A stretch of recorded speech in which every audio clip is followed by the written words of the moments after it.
Olá, queridas e queridos ouvintes, aqui é Luciana Barreto e está começando mais um episódio do O Que Eu Faço, o podcast que te ensina a investir e poupar. Aqui ao meu lado, vocês já sabem, está o grande Fernando Nakagawa. Oi, Naka. Oi, Lu, é isso aí. Olha que ultimamente a gente não precisa nem esperar até virar gente grande para começar a guardar dinheiro. Afinal de contas, a gente tem que pensar no futuro dos nossos filhos, da mini Lu e do mini Naka. Exatamente, Naka, e é sobre isso que vamos falar nesse episódio. Quais são os primeiros passos que todos nós temos que dar para criar um investimento para os pitoquinhos? Quem vai ajudar a gente nesse beabá é o João Batista, diretor de produtos da Zurich Santander. Seja muito bem-vindo, João. Muito bom estar aqui com vocês outra vez, Naka, Lu, um prazer enorme. João, uma das primeiras perguntas que me passa pela cabeça é: eu preciso abrir uma conta para criança? Não obrigatoriamente para fazer investimentos, dependendo do tipo de investimento que você vai fazer, mas abrir uma conta pode ser um primeiro caminho, sim. Pode ser bacana para criar o hábito de acompanhar com a criança, né? Quanto ela tem de saldo, como é que ela movimenta, como diminui esse saldo na medida em que, eventualmente, você utiliza ali para comprar um sorvete ou alguma guloseima ou fazer alguma brincadeira. Então, acho que pode ser um bom caminho, mas não necessariamente é um requisito obrigatório, dependendo do tipo de investimento que você vai fazer para uma criança. E emendando na pergunta do Naka, o que eu preciso apresentar de documentação? A criança precisa ter quais documentos para começar a guardar esse dinheiro? Super simples, Lu. Basicamente, se for abrir uma conta, CPF, RG e os documentos dos responsáveis legais, dependendo da idade do menor, né? Legal. E agora que toda essa parte mais burocrática, papelada, foi assinada, que tipo de investimento eu escolho? Como é que eu devo estabelecer quais serão os investimentos para a criança? Então, Naka, é legal quando a gente fala sobre poupança, sobre economia, sobre formar uma reserva, investimento para uma criança, é legal a gente pensar um pouco como a gente deve pensar para os adultos. Sempre que a gente fala em investimento na fase adulta, em que nós mesmos somos responsáveis de cuidar do nosso dinheiro, a gente tenta separar os dinheiros em caixinhas, né? Quer dizer, eu preciso ter uma reserva para enfrentar emergências de curto prazo, eu preciso também formar patrimônio ao longo da minha vida, né, e acumular recursos talvez para comprar e adquirir patrimônios como um imóvel, e aí normalmente é um projeto um pouco mais longo, e eu tenho também que me preocupar em formar uma reserva para enfrentar os desafios que eu vou ter lá na frente, de mais longo prazo, provavelmente até depois de parar de trabalhar, e aí normalmente um plano de previdência, por exemplo, é uma alternativa ótima para isso, né. Quando a gente pensa nas crianças, talvez a gente tenha que dividir um pouco dessa maneira, Naka, assim, pensar um pouco se de fato a criança precisa ter alguma reserva para o curto prazo, talvez seja um pouco diferente, dependendo do padrão da família, do padrão de renda da família, talvez essa não seja uma necessidade, porque no final se enfrentam essas dificuldades ali ou alguma pequena necessidade de recurso, utilizando os recursos dos próprios pais, né? Mas pensando em investimentos, por exemplo, um pouco mais longos,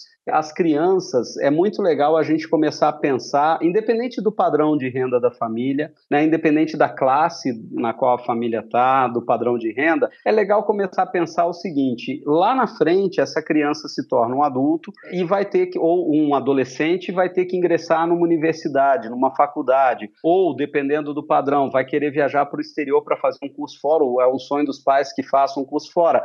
Então, essa possibilidade, ela pode começar a ser planejada, organizada desde a mais tenra infância e eventualmente utilizando para isso um plano de previdência, que é uma possibilidade, podendo usar também outras vias de investimento que possam cumprir esse papel, né? E, João, as crianças podem correr mais riscos na carteira de investimentos do que os adultos? Polo, é super legal essa tua pergunta, porque às vezes a gente associa a tomada de risco com a idade. E em alguns momentos da nossa vida, de fato, a nossa capacidade de tomar risco está associada, assim, à nossa idade, né? Existe um fator preponderante para tomar mais mais ou menos risco, que é a distância da data-alvo na qual a gente quer utilizar aqueles investimentos. Então, alguém que começa a poupar para uma criança, formar uma reserva para uma criança, imaginando que só vai tocar nesses recursos, por exemplo, quando ela tiver 22, 23 anos, talvez para usá-los para financiar uma pós-graduação, por exemplo, pode, obviamente, tomar risco, e começa isso desde 1, 2 anos da criança, porque a gente está falando de um horizonte de 20 anos, então o risco ele vem numa vertente favorável ao retorno de longo prazo nessa situação, né? Mas, na medida em que esse mesmo plano vai se aproximando daquela data em que se pretende utilizar os recursos, e faltam 2, 3 anos para atingir ali aquela data-alvo, necessariamente tem que ir se reduzindo ao longo desse caminho a exposição a risco, porque vai faltar pouco tempo para utilizar, entende? Então, se a gente está próximo da data de utilização dos recursos, o ideal é ir reduzindo a exposição a risco quanto mais essa data vai se aproximando.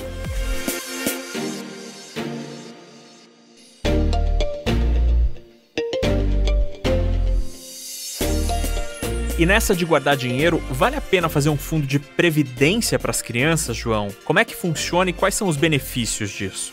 Legal, o plano de previdência vai valer a pena sempre que o objetivo for de longo prazo, quer dizer, e aí também vale um paralelo com o plano individual de um adulto, né?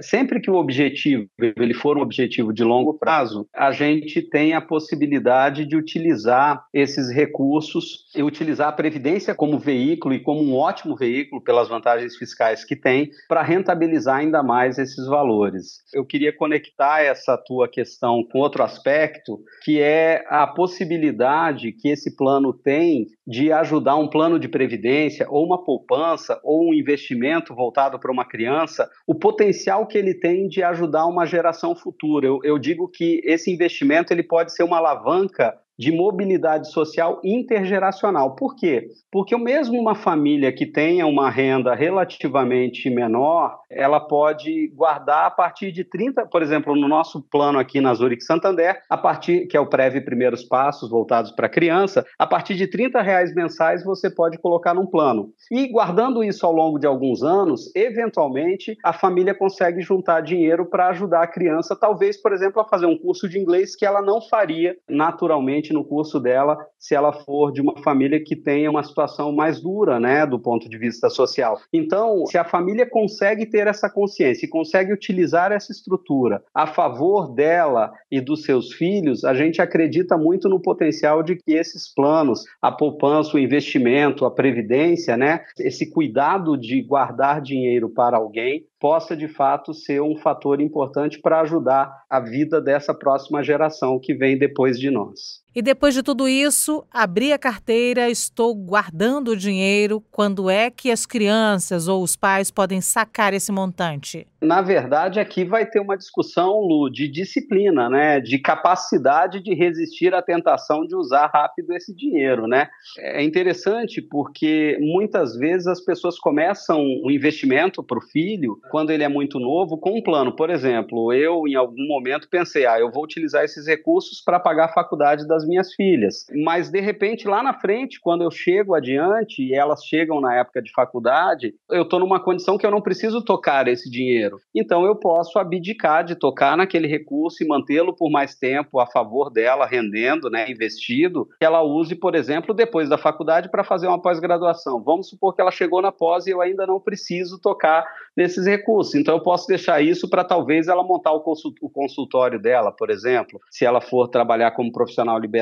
Então, não tem uma data exata, né? O bacana aquilo é a gente tentar ter um pouco de consciência e de resistência para não utilizar indevidamente esses valores para fins que não sejam estritamente necessários. É lógico que ao longo desse percurso, se a família passa por uma dificuldade, não adianta a gente guardar para o jantar se a gente não vai conseguir almoçar e viver durante o dia, né? Então, isso também pode passar e o plano também tem essa flexibilidade para que ele seja interrompido e resgatado a qualquer momento. momento numa eventual necessidade. Mas o ideal, sempre que possível, é que esses valores fiquem pelo maior prazo possível para poder gerar os benefícios a favor daquela criança que a gente espera lá na frente tenha um futuro brilhante. Basicamente é isso, Lu. João, mega obrigado por passar esse tempo aqui com a gente e por esclarecer essas dúvidas todas sobre as finanças e as crianças. Um grande abraço e obrigado. Legal, obrigado a vocês uma vez mais por essa oportunidade. Quando precisarem, sempre à disposição.